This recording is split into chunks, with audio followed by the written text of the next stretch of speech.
Uh, as, so recently we had a conversation with Mr. Prajwal and Mr. Rishi Raj.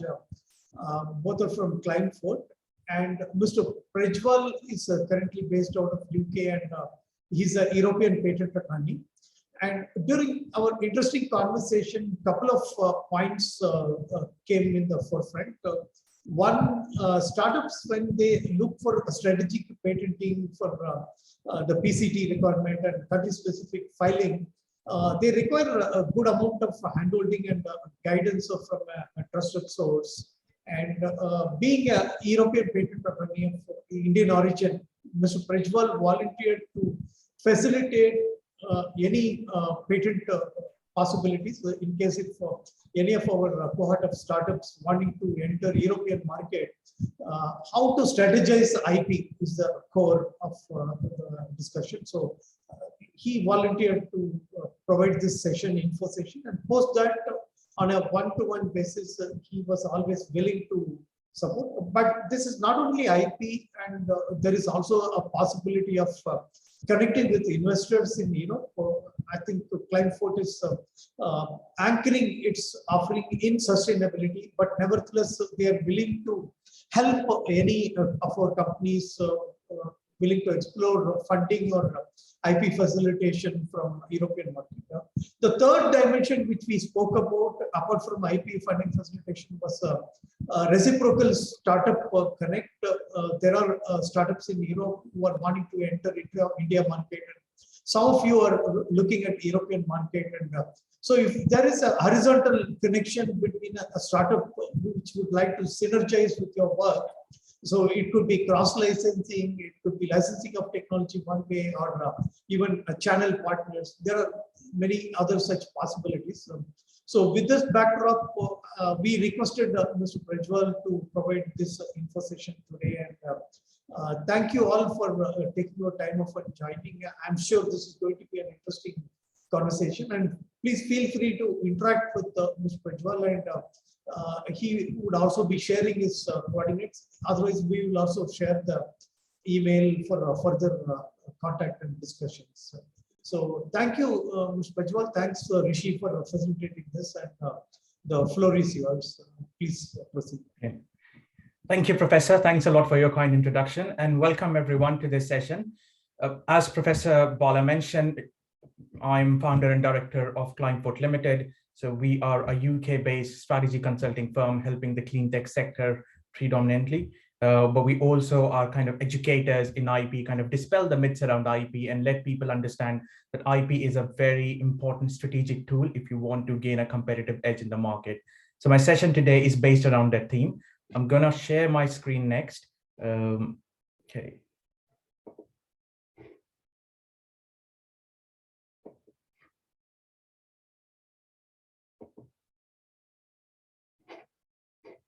You all can see my screen, yeah?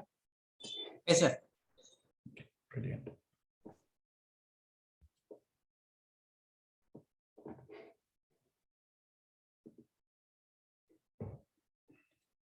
I think it's in the presentation mode. That's better. Right, so the topic of this webinar is harnessing IP for sustained growth. We're going to talk about things around what IP really is. And IP, again, I would want to dispel that myth. A lot of people think IP equal to patents. Yes, of course, patents are an important aspect of IP, but there is so much more to IP than just patents. So that's one thing I would like to cover in this session. Second thing is more about what's the value of being an IP-driven organization. If you want to succeed, and I'll give you some examples of really successful big companies which are IP driven, and they are big today because they focused on their IP. And you as a startup, how can you leverage on your IP to gain that competitive edge? As Professor Bala said, I would appreciate if this session is interactive. Feel free to stop me during the session, or if you just don't want to disrupt the flow, that's fine as well. You can put your questions in the chat, and I'll take it after the session. But again, I'll try to keep my presentation about like maybe 40-45 minutes, so that we have some time left for the questions later. Okay. Right. So what is IP? Intellectual property, as you know, it's not internet protocol, it is intellectual property. So intellectual property can be interpreted in different ways, and depends, how you want to use your IP. It can act as a shield. What it means is that you are using your IP to protect yourself from your competitors. So you're using IP as a shield. But your IP can also be used as a sword. So that means is that you are using your IP to attack others. So you're using your IP to stop others from entering the market. It's a game.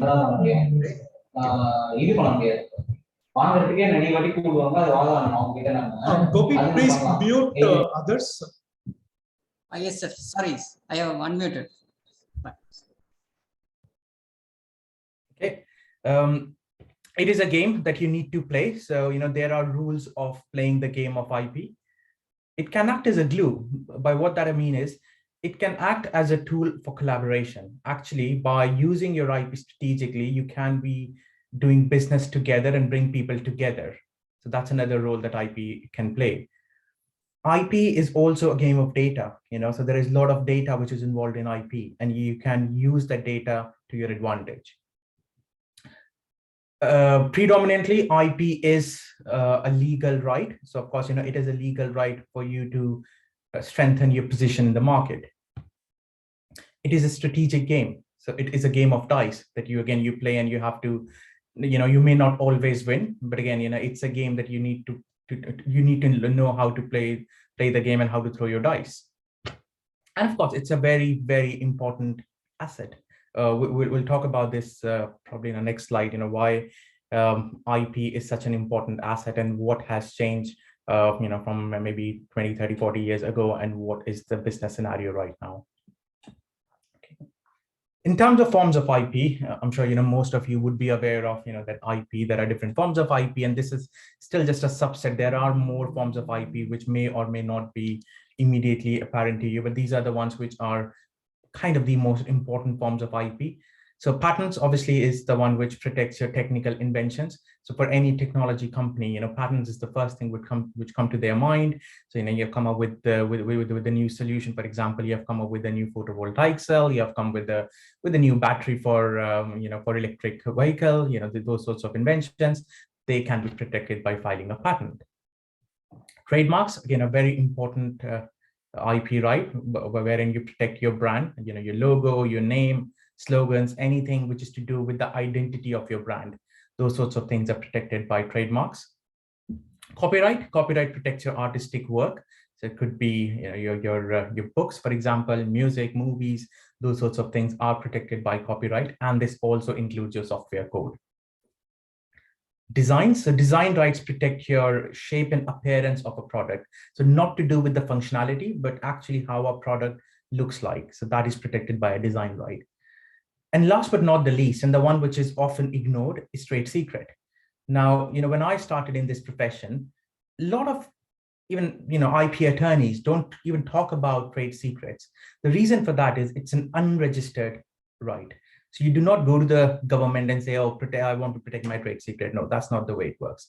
So trade secret is when you're protecting any confidential business information, be it could be even your your technical innovation. It could be your business data. It could be, I don't know, as simple as your marketing data, list of your customers, your manufacturing methods. It is a really, really huge range what you can protect using trade secrets. But then you need to take enough measures in-house that you're protecting your trade secret, so that if things go wrong, if your trade secret is kind of stolen and you go to the court, then at least you can prove that we took reasonable steps to keep our whatever the information is as trade secret, and this person or this company kind of stole it. And increasingly there are cases around trade secrets going on in course, mostly in the Western world and in China as well. Increasingly in the US, it is actually a criminal offense to steal trade secrets. You can actually go to jail if you're stealing someone's trade secret. In most of the other common law countries, including the UK and I think India as well, it is still a civil crime. So you will not go to the jail, but of course you will be heavily fined and stuff. So again, increasingly trade secret is gaining dominance, and a lot of countries are strengthening their laws around trade secret. And if I'm not wrong, I heard somewhere that India is also looking into strengthening its trade secret law. So bear in mind, going forward, when you're talking to any IP person, if you're talking to any IP advisor and you're doing your IP assessment, make sure you talk about trade secrets. Okay. Right. So what is this 80-20 rule? So they're saying the value of organizations have fundamentally changed in recent times. So what used to happen up to 1970s, they said 80% of your business value was actually contained in your tangibles, your buildings, your, I don't know, if you're a technical company, the equipment in your lab, even your furniture, those sorts of things. So that was forming 80% of the value of the company up to 1970s. But today, that has dramatically changed. So the value of companies today is primarily based on their intangible assets. It's not your buildings, it's not your equipment, but it's actually the know-how. It's actually the soft assets, the intangible assets. And they say that in current scenario, your intangibles, which obviously includes IP, makes up to approximately 80% of the value. So you can see, the game has reversed, wherein up to 1970s, it was tangibles forming 80% of your value. Now intangibles are forming 80% of the value, right? So you can see, the importance of IP has substantially increased in last, 30, 40 years. Now, there is also an estimate where they say, at least for the startup companies or SMEs, this number can be even closer to 100%. So think about an innovative startup company, which doesn't even have like a big fancy office, which doesn't really have too many equipments and stuff. And also consider a company like a software company, for example. They would not really have any physical asset anyways, so or in a service industry. So think of those companies, for them, obviously, the whole value of their company lies in their intangible assets. So again, for a lot of you who understand, our startups here, so think of it from that perspective that, if you are not serious about your IP, you are just devaluing your company massively. Okay. Right. So how do we define an IP-driven organization?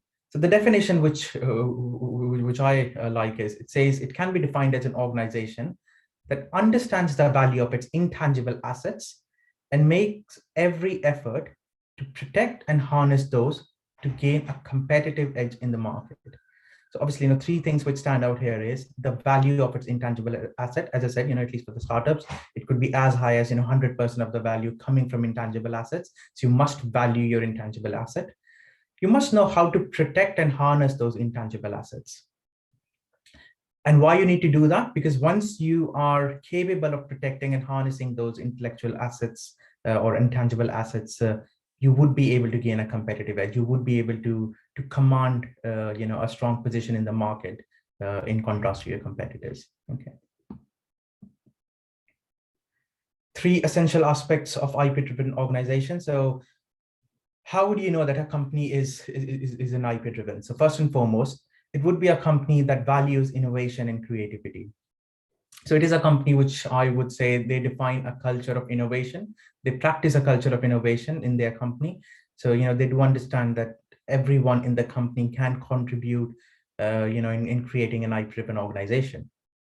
And again, it's not just about the technical people. Very often people think, creation of IP is only about technical people. Not necessarily. As I said, your trade secrets can be non-technical information as well. Or your trademark, of course, trademark is not a technical piece of information. So that's the reason I use the word both innovation and creativity. Just a lot of creativity comes from, your slogans, your trade names, your logos, those sorts of things. Second thing is, an IP-driven organization would have robust policies and procedures to protect their IP. Just saying that we value innovation and creativity and not really, having policies or procedures in place to make sure that you are well protecting and well safeguarding it is not enough. So, so you must have, well-defined procedures to make sure that you're safeguarding your innovation and creativity. And the third thing is, which a lot of time people miss is they use IP tactfully to share their innovation with others. So a lot of times, again, in dispelling a myth around IP here, people think that IP is just about creating a wall around you. It's about creating a barrier to entry. Yes, that could be one aspect of IP, as we discussed in the first slide. But actually, IP is a tool for collaboration. You can use it to form relationships with others. And actually, the innovation only grows when you're sharing with others. As they say, knowledge always grows when you share. But using IP, you can share it in a more controlled, in a more secure way. So actually, even there are companies who just say, oh, we don't care about IP. We are a very open company. We want to do open innovation. By all means, do that. But open innovation does not mean to ignore IP. Open innovation means that you protect your IP, you safeguard your IP, and then share with others in a controlled way. That is what open innovation is. Again, there is a myth there where people think, oh, open innovation means we don't have to think about IP. No, that's wrong. Okay. Right, so examples of some famous IP-driven organizations. It's kind of a mix of companies from different sectors. Tech companies like IBM, you might have heard they make more than $1 billion every year just by licensing their IP. So of course, it's a company which understood the value of IP early on. For a very long time, they were the company which had most number of patents in the world. I think now that is held by Samsung, if I'm not wrong. But IBM still derives a lot of value from its IP. Google, the first thing that comes to your mind when you think of Google is, of course, their search algorithm. And the secret code of the search algorithm is actually a protected trade secret. So, that's how they're derived. Of course, they do file patents and stuff as well. But actually, the core behind their search algorithm has been protected as a trade secret by Google. Same goes for Coca-Cola. Again, it's one of the famous examples of trade secret. The recipe of Coca-Cola has been well protected as a trade secret, since the inception of the company. Louis Vuitton, a very different company. Of course, it's a fashion in fashion industry. So the reason why Louis Vuitton is, I'm not saying that their clothes are bad. Of course, their clothes are excellent. But there may be other companies which are also producing really good quality clothes. But why Louis Vuitton charges premium for its product? The reason is the brand value. Having this VL label on a piece of clothing or a bag or whatever would make a customer pay a premium price for its service, for its product. So, so that's where the value of trademark comes in as well. When you have established your brand, as a valuable brand in the market, just having that logo, the VL Louis Vuitton would help you attract a premium price in the market. Amazon, I don't know how many of you know, there was this famous one-click patent by Amazon. So Amazon was the first company which came up with this idea of that, when you are, buying up a product on Amazon, you can just simply do like one-click place order. You don't have to do a number of clicks and here, and you will be able to buy a product. And based on that, actually, it became the retail giant as it is today.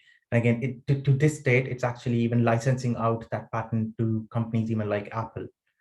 So again, you can see the value of IP there for Amazon from being an online book retailer to kind of the biggest online retailer the world has ever seen. Another example, which is quite close to my heart, Motorola, because I used to work for that company before. So Motorola was at one point, obviously, a big giant, one of the big telecom companies.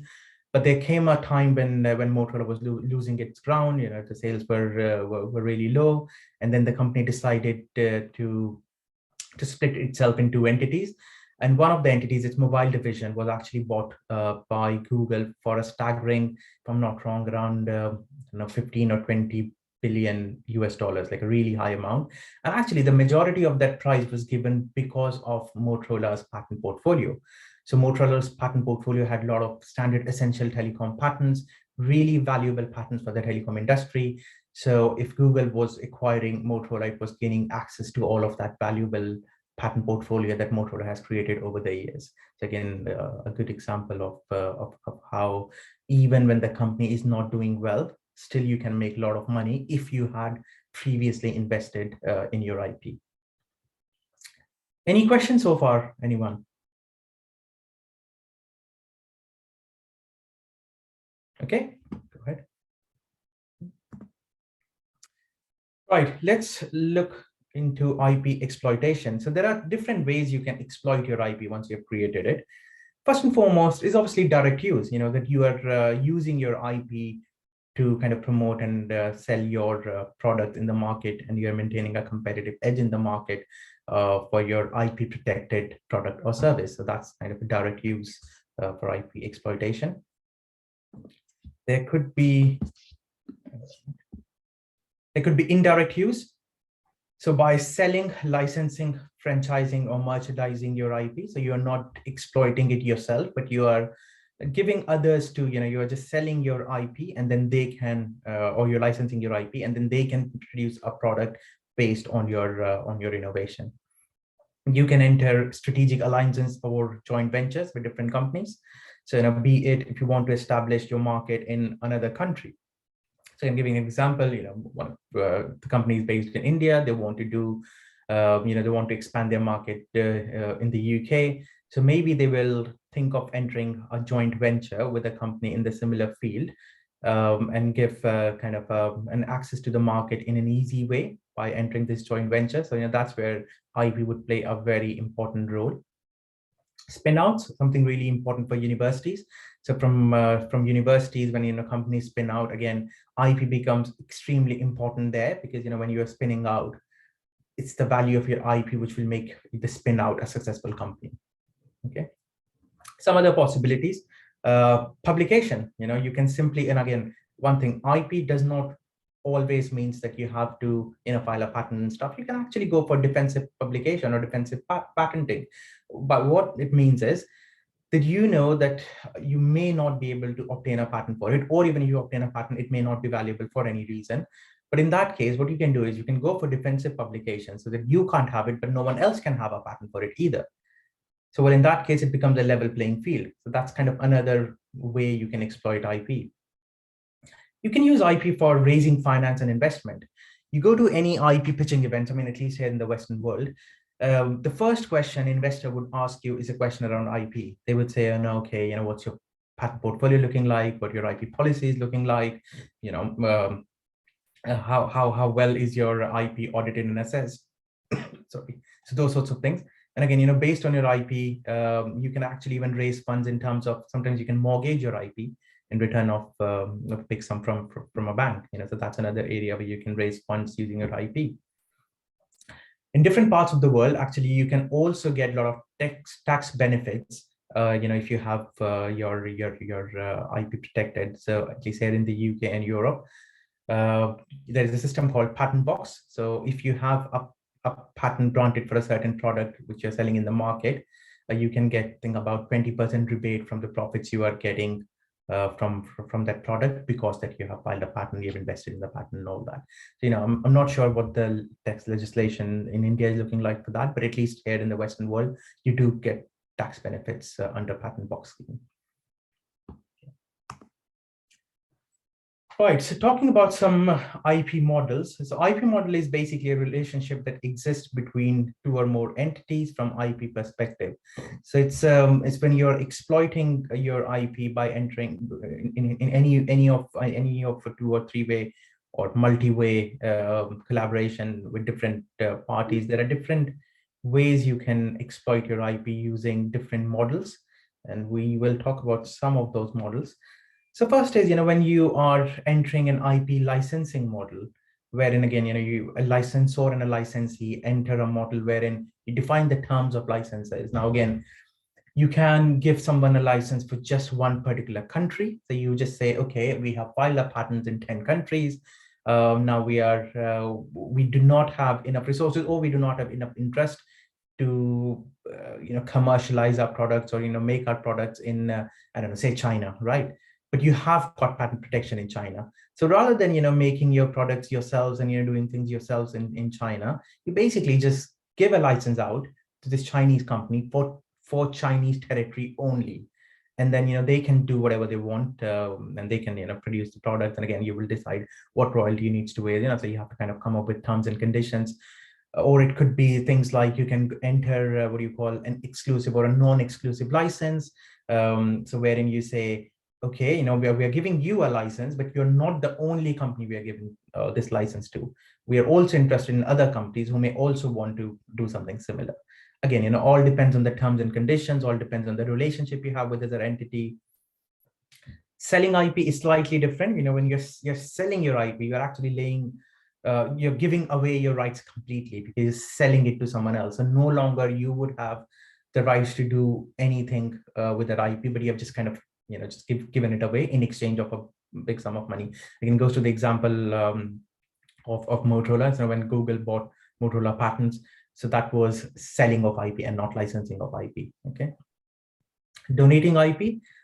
There are times when companies actually give away their patents for free. It does happen. So, so there could be, and again, there could be some certain terms attached to donating IP. One of those terms could be that the company which is donating IP can put a condition saying you can only use that IP to produce the products yourself, but you cannot further license it out to someone else. So that there could be certain terms attached to this sort of IP donation. Then a relationship exists between IP finance and investing. As I said, when you're attracting investment from, say, an investor might just say, okay, I'm giving you this money, but in return, I do want a share in your IP. I do want to, I don't know, hold certain percentage of your IP, or I want to get a non-exclusive license of your IP for your certain territory. And in exchange of that, I'm giving you this money.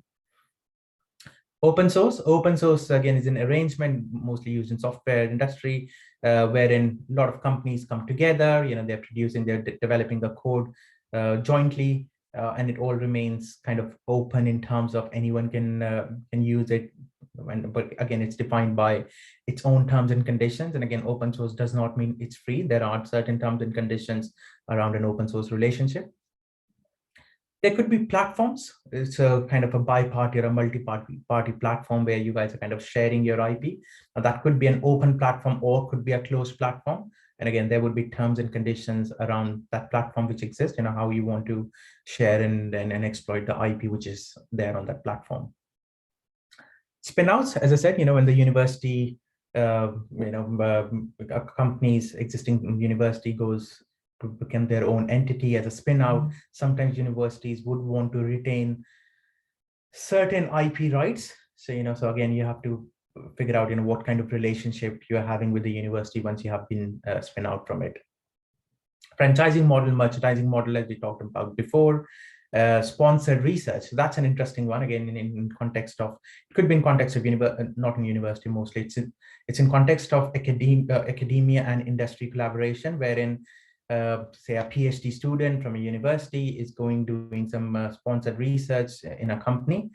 So who owns the IP rights there? So again, that is often a very sensitive topic, but those terms and conditions should be very clearly defined from onset. That if a student researcher comes up with a new innovation, who holds it? Is it the university? Is it the industry, or is it the student himself? Okay, so these kind of things should be well defined. Joint ventures, again, in joint ventures, you need to define your IP terms and conditions. Who owns your foreground IP? Who owns your background IP? What happens if there is any conflict? Those sorts of things. And consultancy arrangement, wherein you have hired a company to provide you some support on developing a new product and a service. Then you've kind of commissioned a project with them. Then who holds the IP there? Mostly in that sort of arrangement, it's the company which is commissioned that work would be holding the IP rights, but often things are not very crystal clear. So again, it's very important to be clear from day one that what kind of relationship you're entering with this consultancy. Okay. Right, so IP strategy can be defined as a framework for making decisions about how to play the game of IP. So as I said, it is a game that you need to play well. You really need to understand what is this framework within which you are playing this game of IP. So that's how an IP strategy is defined. In the course of actions of your IP strategic development, the company has to decide how you are utilizing your IP to decide, how you will command premium prices, how you would increase your market share, or sometimes how would you maintain low cost as opposed to your competitors. Again, you really need to understand what IP strategy you want to play. As I said, sometimes the company might just say, because we have got this valuable product which is covered by a patents or trademark or whatever, we would be able to command a higher price. But that's not always the case. Actually, sometimes because you have got IP and you have come up with a unique way of doing something, which you are being able to produce a product or a service at a much cheaper rate than your competitor. And for that reason, you're selling exactly the same product at a cheaper cost than your competitors. Well, in that case, of course, your value is coming out from the lower price rather than higher price. Or sometimes it's more about you want to attract more share in the market, but as opposed to there are times when you actually do not even want to hold more share in the market, but you just want to establish yourself as a premium product seller in the market. Apple is a good example. Apple never wanted to be a mass consumer product now, although it has become one. But initially, its segment was just a small share of premium customers in the market. So again, you have to think very carefully what you want to achieve using your IP. And based on that, you have to define your IP strategy. Okay. And of course, as I said, your IP strategy must be well aligned with your business strategy. They go hand in hand. You cannot just say, oh, okay, our business strategy is about attracting as many customers as possible. Okay. And then your IP strategy is contradicting that. Just thinking of an example here. Yes, so for example, you have come up with a solution which is very expensive to produce. It's a very premium product, and of course you've got a patent for it, or you're protected by trade secret or whatever it is. But then you are charging a very high premium price than what other similar products or services out there in the market are doing. So, while your IP strategy has been focusing on your premium product, your business strategy is about mass market and mass manufacturing. So they do not sit hand in hand. So, so you shouldn't have this kind of contradiction wherein your IP strategy and business strategy is not well aligned. Okay. Sorry, are there any questions there? I can see there is something in the chat. Okay. Right, IP maturity ladder. So not all companies would be at the same stage of IP maturity. Most of our startups would have low IP maturity and sophistication. It is something which you need to kind of, climb up. You can't expect that, you were a startup, you just started a company and already you will be, high IP maturity and a very sophisticated company. No, that's not the case.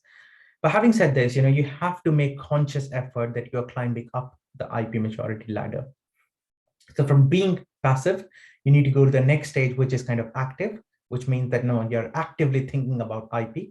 Then proactive is that you are consciously trying to harness your IP. And then pervasive, which means IP is basically the key of all your business decisions. You're always thinking of IP when you're making any business decisions in your company.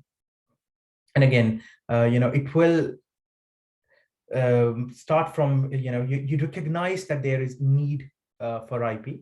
Then you go up to creating an awareness, a culture of awareness in the company around IP. Have a very clear vision in your mind that, where you want to go. As I said, be very clear about the alignment of your IP and business strategy. So that clarity is really, really needed. And then you go ahead and actually actively pursue your IP strategy. So again, as I said, there are these different levels of IP maturity, and you need to assess at what stage you are and where you need to get to. Of course, it makes sense for you, for every company, or at least every IP-driven organization should be aiming at reaching, the highest level of IP maturity and sophistication. But it's a process, and it's more of a marathon than a sprint. You can't just say, oh, today I decide I want to be the most IP mature organization, we'll engage with this organization, and in next month we will be the most sophisticated IP organization. That's not going to happen. It will take time. Okay. Right, so for IP strategy, it's well said that no one size fits all. So what that means is, depending on what stage you are, you need to define your IP strategy accordingly. So if you're a startup, the most important thing for you at that stage is to save cost. It's not you. If your patent advisor advises you, oh, just file patents in 20 countries. No, that's not the right strategy, because, you will end up spending a lot of cost in just making your patent portfolio while your company is not even ready to commercialize the products. But of course, at the same time, you need to be aware that you shouldn't be getting copied. So you still do need to protect your IP, because of course you need to reserve your priority rights to make sure no one else is copying you at early stage, because you will lose the competitive edge very early. But it's your mode for survival as well. So you need to survive. That is most important, rather than you can't be too aggressive in your growth. As a startup, you need to survive. And that's where your IP strategy should lie. When you move to the next stage, when you're a scale up, you need to scale rapidly. And to scale rapidly, you would need to collaborate easily. And of course, in collaboration, IP will play a major role, as we previously discussed. And as a scale up, you also need to ensure that you are not getting blocked. So what that means is that's when it's not just your own IP, but it's someone else's IP that also becomes important. Because what if the product or service you're launching in the market without paying attention to what other people have protected?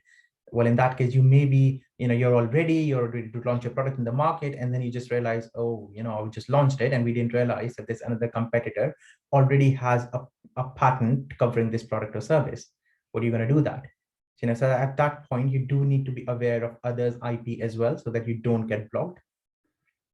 As an incumbent, you need to maintain the dominance in the market. So that's where you kind of exploit your IP to maintain that dominant position in the market. You do a lot of cross licensing. You give away some of your IP in exchange of getting a return from someone. It's a very common thing which happens in telecom world. So your likes of Apple, Samsung, Huawei, Nokia, Motorola, whatever. They all actually cross license their different technologies to make sure they are giving competitive products out there in the market. And as an incumbent, you of course have to make sure that you don't get disrupted in your in your progress. So again, be it in terms of at that point, IP sophistication level should really be at the high level. That's what you would expect, that once you're an incumbent, you should be at that high level of IP maturity and sophistication, so that you are in a position to understand all these 3 points well. Okay. Right, there are 3 steps to success in being an IP-driven organization. So the first one is, as I mentioned, innovation and creation. You do need to identify that there is a need or a problem in the market that you're trying to solve, and to solve that, you create something unique, a unique product or a service. So that's your innovation and creation step. The next step is protection and growth. Of course, once you know that you have created something unique, you must safeguard your rights. Again, depends on the nature of your product or service, whether it's you want to go patent route, trademark route, design route, trade secret route. More often, it will be a combination of different rights. Not one right would be able to protect you in everything. There has to be a combination of different rights. And again, you need to start investing in developing and growth further, at that stage. And the third stage is leveraging and monetizing. So, once you have come up with something unique and innovative, you've already protected that, you have got the foundation stone for growth.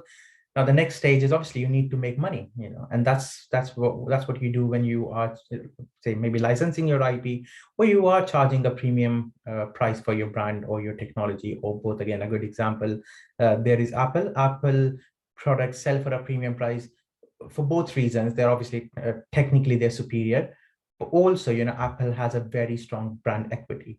So they are kind of leveraging on both their brand as well as their technology to command a premium price for their products. Okay. So you might just say, okay, you have given examples of these big companies. Apple is Apple, Amazon is Amazon, so they can do it. How can we do it as a startup? We don't know much about this. So, the steps that you need to take is, first and foremost, market research. Understand your market, the market you're stepping in. Just try to understand what are the key players there, what is the IP landscape looking like, what is the competition looking like, what is where the market is heading. So you do need to do your market research. Innovation and IP strategy. As I said, create a culture of innovation from day one. Understand that innovation, if you want to be an IP-driven and successful organization, you do need to understand the value of innovation and creativity from your day one. And also start thinking about IP strategy from early on. Don't say that, oh, we are too small, we don't have to think about IP strategy yet. We'll talk about it once we're already a multi-million-pound company. No, sorry to say, you will most likely won't even become a multi-million company if you're not serious about innovation and IP. Okay. And the third thing is expert guidance. No one knows it all. And of course, as a startup, there will be a lot of areas that you will not be aware of. And that's where the expert guidance comes in. So you do need to talk to, strategy consultants or IP advisors, people who can help you play and win this game. Okay. Some pros and cons of being in IP-driven organizations. Of course, there are always two aspects of everything. So, so in terms of pros, why, what are the biggest advantages you will get by being in an IP-driven organization? First and foremost, of course, it will set a solid foundation for future growth. If you are serious about your IP, if you're serious about your innovation, all your procedures, policies, everything is in place. You've already set a solid foundation, and you will be, well, nothing is guaranteed, but there is a very high chance that you will be a high growth company. It helps attract investors. Again, as I said, when you go to these pitching events, and if an investor sees that you already have got a sizable IP portfolio, you have well thought about your IP strategy, you are serious about your innovation, by all means, investors would see you in a very positive light. So it will help you attract investors. It will open up early opportunities for collaboration. Again, the companies would be more serious in collaborating with you when they know that, okay, this is a company which understands the rules of IP, who understands how to enter a collaboration and not to step on each other's IP, respect and value each other's intellectual assets. So it will open up these possibilities for early collaboration. And of course, it will help you massively in marketing your products and services. I'm sure you must have seen a lot of companies who advertise their products and say, oh, we have come up with this new patented technology. Our patented technology helps you do this. Our patented technology helps you do that. A lot of them even mention their patent number on their products, right? So it can be a really big marketing tool, if you're serious about your IP. On the other side, there are some cons.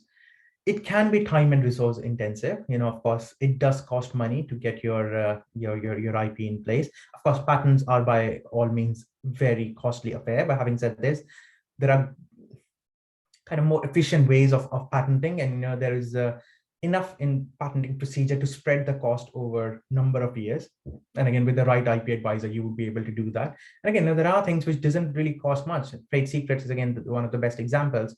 Trade secret does not cost a thing, for the fact they are not protected by the government. It's your internal procedures and policies. Having said this, yes, of course, there will be some time and some resources that will be needed in maintaining your trade secrets internally, but definitely one of the most cost-effective ways of protecting your IP in short run. IP can be seen as a barrier by some. So some companies might just see, well, although the percentage of such companies is really reducing, who might just see IP as a barrier, or may just say, oh, this company has got so many patents, we don't want to work with them.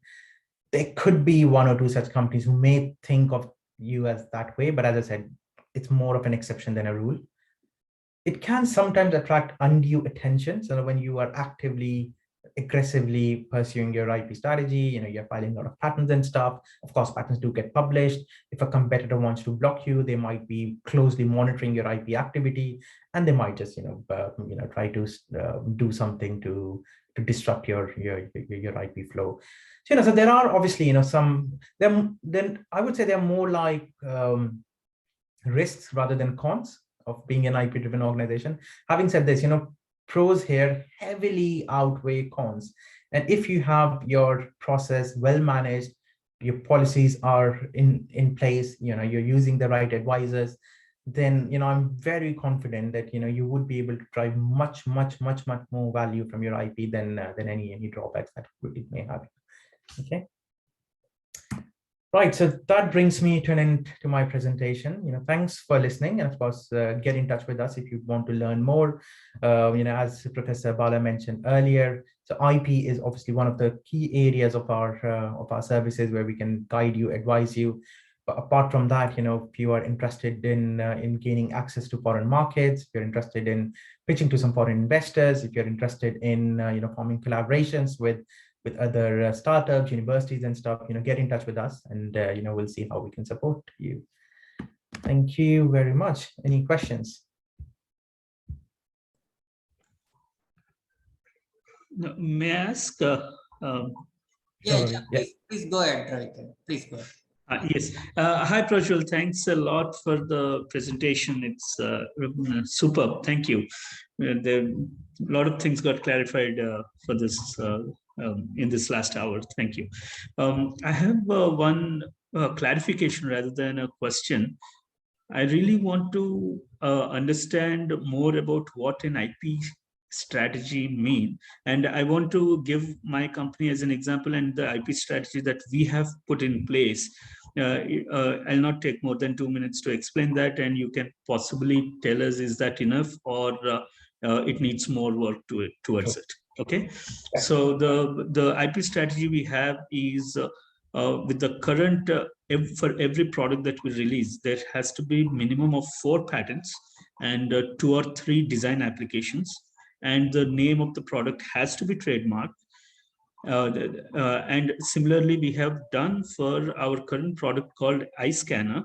iScanner word is trademarked. We filed 1 patent and 3 patents. Patent search has been done, and we are about to file those. And then we have submitted the design application for the lawyer to design applications. And this is the part of the patents and trademarks side of it. And other than this, we also want to implement one more thing as a part of our IP strategy, is one of the sub-assembly or a part of the whole product, right? We want to create an IP in such a way that we can possibly license out to other fields, not just the medical, like maybe to the industrial automation, or the industrial automation is something that is close to our innovations, can go to other than healthcare. So that is one of the things that we have kept in our mind to implement for every product release that we do. Initially, we started off with every year we have to do this, but then it is not really didn't make sense, like time as a gateway. We thought every product that we release should have this particular set of IP to be followed. I'm looking forward for your comments and anything more that we need to add to this. Sure. Thanks, Ravi, for your question. It's a really relevant question there. And one thing I would say is, I don't think it's the most sensible thing to put a number on what you want to patent, what you want to design. I appreciate you saying that for every product you release, you will think about at least 4 patents and 3 designs or whatever it is. I would say it shouldn't be set in stone. Each product, each service is different. Each technology is different. And again, putting a number on it, again, a lot of companies, and I'm telling you from my own experience, one of the company I used to work with for a very long time, they actually were in this game of filing patents for pretty much everything. And they came to a point wherein they had to start dropping their patents for the fact their patent portfolio grew so large that they were struggling to maintain it. So don't do that. So, you understand that why are you patenting? Why are you filing this design rights and stuff? Very often, if you are not using your patent, the things that you've described in your patent, or you're not licensing it, or especially goes with the design, if the design changes, because design is only protecting the outer shape and appearance exactly the way it looks. If tomorrow you change it even a little bit, your existing, the design that you filed before is of no value because you've changed it, you moved on.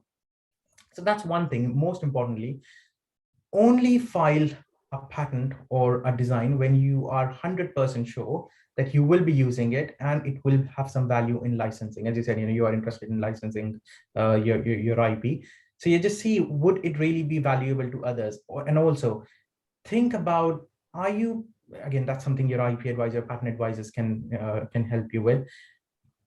Don't just get a patent for the sake of getting a patent. Just see what your patent claim is looking like, especially as you mentioned that you are interested in licensing it to other fields and not just only your field of operation.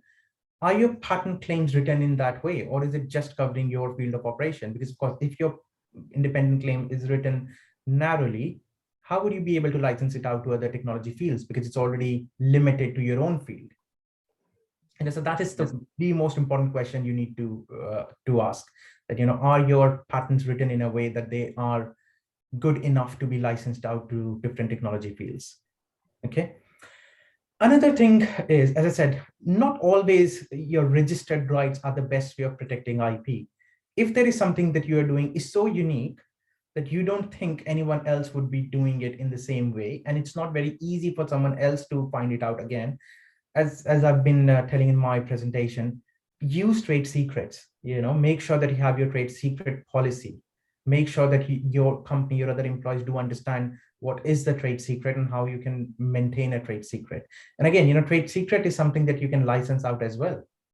Don't think that it's only registered IP rights that you can license. No, actually, if you have come up with something like really unique and you want to, and actually, again, it's not dependent on the area of technology as well, because as opposed to patent, because a claim must be limited to a certain area and stuff, trade secret is really open.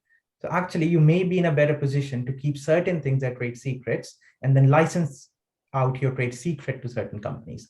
So it's clearly one area where I would highly recommend you to think about.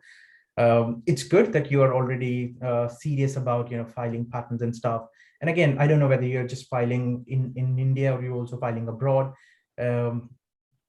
But think about, do you want to license it out to companies abroad? Are there any companies abroad which may be interested in your technology? So go ahead and do a bit of market and landscape study. Just understand, where is the demand of your products and technology in the international markets? And if there is, by all means, protect your IP in those countries. Again, I won't advise you to file in 10, 20 countries, but maybe just identify, maybe you'll just come up and say, oh, looks like Germany is possibly one of the best markets where there would be a demand for this, and maybe have some initial conversation with some companies there and kind of just vet it out, just see if there is actually enough demand there, and then going forward just start filing a patent in Germany alone. And again, depends on what IP strategy you want to take. A lot of IP advisors, with due respect, would advise you file in India and after 12 months just go ahead and file a PCT application and then go international phase. But honestly, that could be a very costly route if you're, say, only interested in one country. Say you're only interested in Germany. Well, if that's the case, it makes no sense for you to file a PCT. Just file a direct German national patent application in 12 months rather than filing a PCT route. Or just file an EP application, which obviously gives you, all the European countries rather than going to PCT route. Again, we can take this offline, Ravi, and we can talk about this in detail. But I hope it answers your questions. Oh yeah, definitely. Little bit another question from based on what you have told me. For a trade secret policy, it's I think it involves two policies, right? One for the internal employment trade secret policy, and the one that's external. I just want to. That's correct, right? Okay, great. Yeah, as you rightly said, most of our work is. The amount of trade secrets we have is much more than the patented work. It's. Thanks a lot for your time. Thank you. Thank you, Ravi. Any other question from anyone?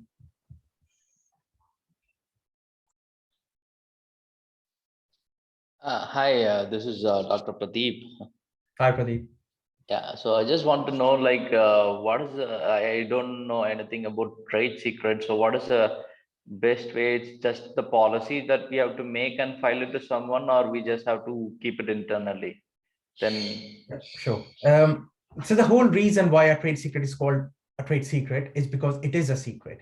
You should not be revealing it to the outside world. And for that reason, you must have very strong internal policies and procedures to make sure that you're well protecting and well documenting as a trade secret. And clearly, I'll just give you a simple example. So for example, you come up with a secret formulation of something. Now you want to keep it as a trade secret. So what you need to do is you need to limit the access to that trade secret to a very select few people in your organization. Again, it is completely up to you. Do you want to just put it away, rewrite it down and put it in a safe lock? You want to create a secure space on cloud and want to just put it down there and just clearly have a policy in place where and say only these people would have access to this trade secret. And when you're talking to any customers, any potential clients about that trade secret, make sure that you're mentioning this is your protected trade secret. Any contracts that you're writing, make sure that you're defining it, that this part of our technology is our protected trade secret. And again, everyone in your company should be well aware that's a trade secret. And most importantly, bear in mind, people move on. So if one of your employees who was original custodian of the trade secret, if he moves on, you have to be very, very careful what his exit terms are like, because he might be just taking away your trade secret and spilling it out to a competitor. Again, if he's doing that, and of course they shouldn't be doing that, and again, your exit terms should be very clear in that sense. But if he's doing that, well, in that case, then you can drag him or the company to the court and get your compensation. But that will only happen if you can prove in the court that you took all fair and reasonable steps to maintain it as a trade secret and you had policies in place. And again, there is a bit of a work involved there. And Pradeep, again, get in touch with us later, and we can tell you in much more detail how can you implement a trade secret policy. Yeah, definitely. I just want to know what is a competitive advantage between a trade secret and patent when we go to an investor. Yeah, really good question there, Pradeep. So a patent is protecting you in terms of stopping others from doing something. So when you have a patent right in place, you have your patent claim covering a certain product or technology. And if a competitor comes up with something similar, but you have got your patent rights, you can stop him or her from doing it because you have a patent right. Trade secret, what trade secret is doing is you can do something on your own without sharing it with the outside world. But if your competitor comes up with the same product or technology independently, he's not stealing your trade secret, but they have come up with this independently, you can't really do much because there's not something, they're not stolen your trade secret, they came up with this independently and it was not disclosed in a patent application. So for that reason, you can't stop them. So that is one of the drawback of a trade secret. So the trade secret makes more sense if you think your trade secret is around the technology area, which is difficult for anyone else to come up with independently. Well, in that case, yes, you should go for a trade secret. Otherwise, patent protection is your better route. Yep. Thank you so much. Anyone else?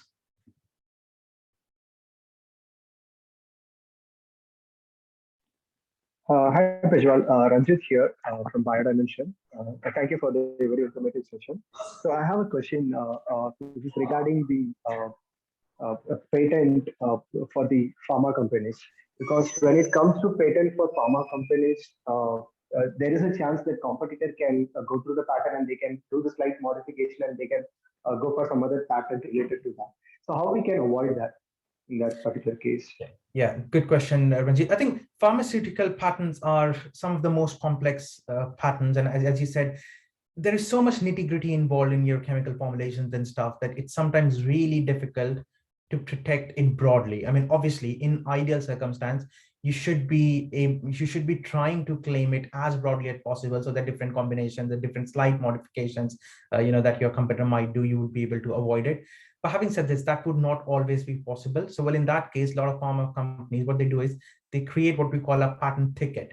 So around the same technology, they may just file 4 or 5 patents, which slight different modifications, but they try to protect all of that together. Now, one way of doing it in a more efficient way is filing by a lot of divisional patent applications. So wherein you've described everything in one single patent application, just see if you can go with if a broad claim is allowed. If a broad claim is allowed, that's obviously, there's the battle won there. If you're unable to get a broad claim allowed, then before your patent gets granted, file a number of divisional applications covering different possibilities where you think your competitor might be going. So I think that is one of the right strategies to take in pharma. I hope that answers your question. Okay. Yeah. Yes. Thank you. Great, guys. Any other question from anyone?